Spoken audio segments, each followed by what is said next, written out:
And my ex-husband was so mentally abusive to me, it was unreal.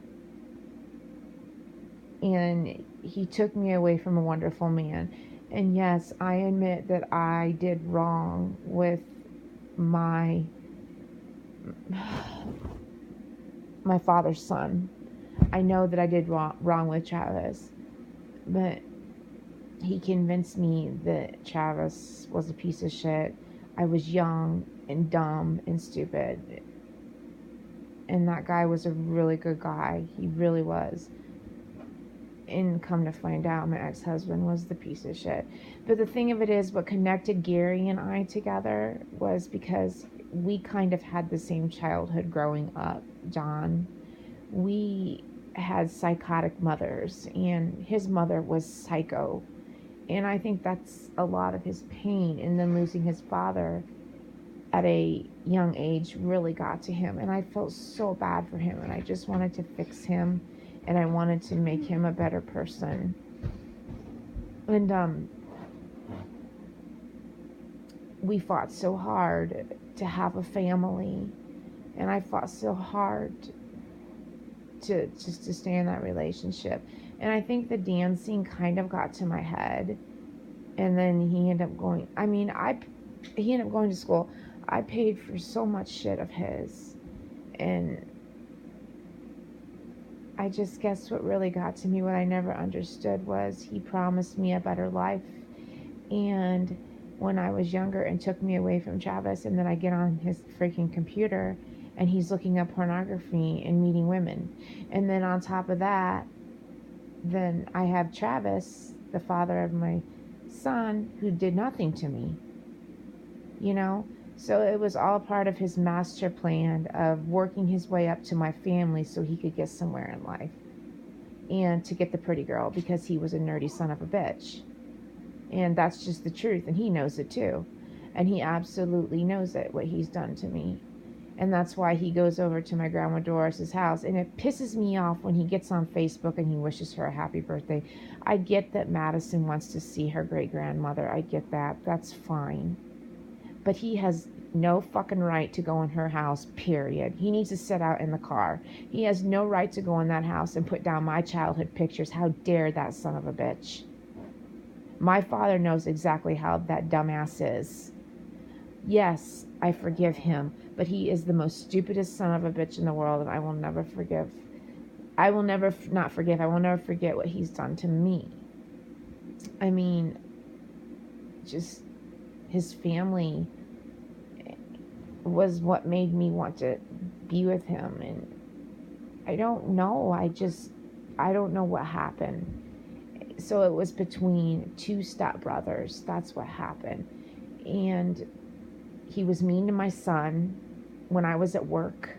I had no idea what was going on because I was working so many hours dancing and trying to keep up. Like I said, all of my life, I've always been a people pleaser, and I've always tried to make other people happy. I'm fucking done with that shit. I want to make it right with my family and my kids. And I know that my scars and my hurt will never go away, and we all have our bad days. I'm learning that as I get older. I know that. I know. But it's so hard for me as well, you know, to have a mother that you know you can't fix and that you love her still, and have a father who loves you so much that hurts so bad because he can't understand why the woman's so crazy. You know, it was like me growing up between two sides of two different families, and I was being pulled this way and that way. And then I had my stepmom's side of the family, and it was just so crazy. So I was stuck in all of these families, you know, and and it has nothing to do with my dad. I will defend my dad till the end. And my dad didn't really show too much emotion back in the day. He actually shows more emotion now than he did back then. And I think Laura's made him more of a balanced person. He's always been a great guy. I have nothing bad to say about my dad. He's so super funny. But me growing up as a child, I was so caught in between so much bullshit and drama. And I was always told what to do and who to listen to. And I could never develop the feelings that I felt. I knew who I was and wanted to be inside. And my mom took away a lot of my hopes and my dreams, you know, of going to college and things like that. And I am very smart, and that's what's so hard. Yeah, I'm a little airheaded sometimes. That's just me. That's a woman for you. But just growing up between that, and then I got pregnant early and I ran away. I ran away. I couldn't take it anymore. All that family drama, John, was way too fucking much. And I know it hurts my father. I know it does, and I don't mean to hurt him. I don't. It's hard. I'm scared to give. I'm scared to go home. I'm scared to give my life to my family again because I don't want to get hurt. I don't want people to sit there and hold grudges and hold the past against me and things like that. And it's really hard for me at times because I just feel... Just a second. What, Dennis? I got you some chew. It's in my purse. You gotta get in my purse. I have chew.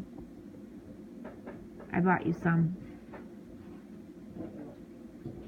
Do you still want to go? No, I'm fine. I don't need anything.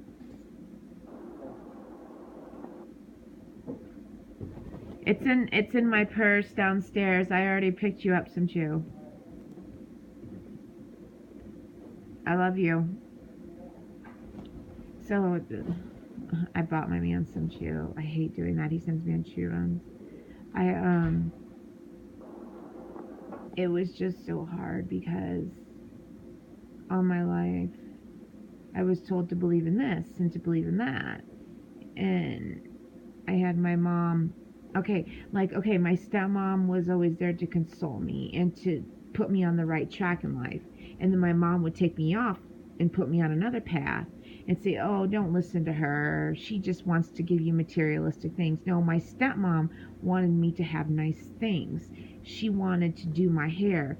My mom would send me to my dad's with ratty ass hair, with mismatched socks. My mom did not give a shit about me. She did not care about my hair, my hygiene, nothing. My stepmom taught me hygiene. My stepmom taught me how to dress. My stepmom taught me how to do my hair. My stepmom taught me responsibility until the end when I got wild. She taught me everything, and my mom was the total opposite. And she's like, oh, and my mom was always jealous of my stepmom because my stepmom was always a very motherly, loving person. And that's the thing, is that my mom didn't care about me. And I remember there was a time when my mother sent me over to my dad's house when my dad was married to my ex-stepmom, which her name is Jan. And I'm not going to say her last name because I respect that. With Infantago all over my freaking face, growing up to my nose. And my stepmom was so pissed, she almost called Child Protective Services. So yeah, I had a hard life, a really hard life. And my dad, did the best he can. He was too busy working his ass off to try to support me and try to support everything. I mean, it's a nightmare. It was a total nightmare.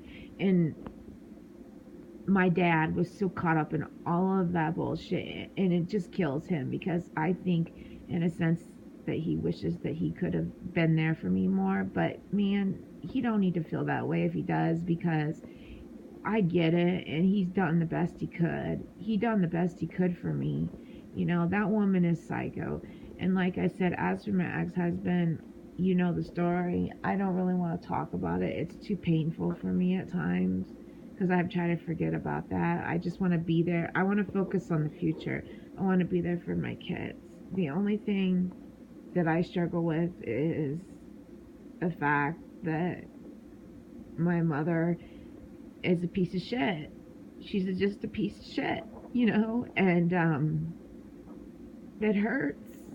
And I struggle with the heartache of her not loving me because I don't understand it.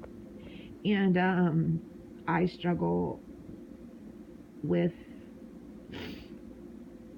the fact of, you know, I hold on to people that I love so strongly because I lost somebody that I loved at a young age. And I know I was only 9 when he passed away, but I really loved my grandfather, and my dad knows that too.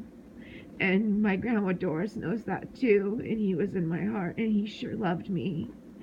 And I watched him suffer of cancer, and it was very hard for me as a young child to watch that. And don't feel sorry for me, I hate crying. It was just very hard for me. You know what I'm saying? Like, fucking hate crying. It's bullshit when I cry. Hate emotions. So that's just something that I have a hard time letting go. And it's been a long time, but I had a hard life, John. My dad did the best he could. I know my dad had a hard life too. He just don't say. My dad and I are quite a bit alike. We just don't say. We fucking hide our emotions. You know what I'm saying? We hide our emotions, and it's just, I'm over it. I can love my mom from afar in my heart, you know? That's the best that I can do. That's the best that I can love her, is from afar in my heart. And pray. And I do pray. I'm not a Christian, but I do pray. And I know God's with me. And I don't need anybody's approval but God's approval. And you're right. I will never become something or someone I dislike. Absolutely not. Because you know what? People can say what they want to say. People will do what they want to do. That's just people. That's human. That's not humanity. I'm sorry. That's society. I'm over it. People irritate the fuck out of me. They need to mind their own fucking business. You know, leave me alone and mind your own fucking business. It's none of your business. Oh, well, you are an exotic dancer. So the fuck what? What do you do at home behind your husband's or wife's back? What do you do at home? You're no better. It's ridiculous. It's just, that's how I feel. There's always two sides of a story. I fucked up. I made mistakes. But I never did the things my mother did, and I am nothing like that bitch. Nothing. So, I'm gonna go. I need to go to bed early. I have a nail appointment tomorrow at 10 o'clock. And then I have to be at the gym at 1:30. And tan. And then pick up Chloe. So, it's time for me to go to bed. Good night, John. You're a really good friend. I really enjoy your company, and I hope you're doing well. And I'm sorry you got burnt. I'm glad that I met you. You know, you're a wise man. You really are. Just keep up the good work and know that God loves you, and know that you're not alone in this world, and God loves you. And when you feel that hurt in your heart, just sit on it and just know that God loves you. God loves you. He really seriously does. He loves you.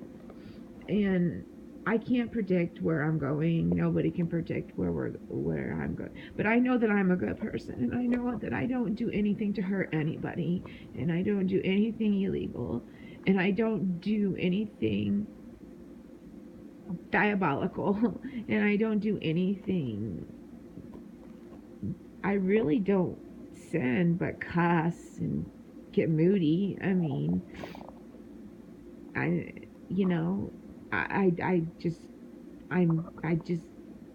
normal, I do my thing. And people will judge you. That's just people. They're assholes. Even I can be a big asshole too. And by the way, John, my cats, I tell you, they're Mexican. Good night.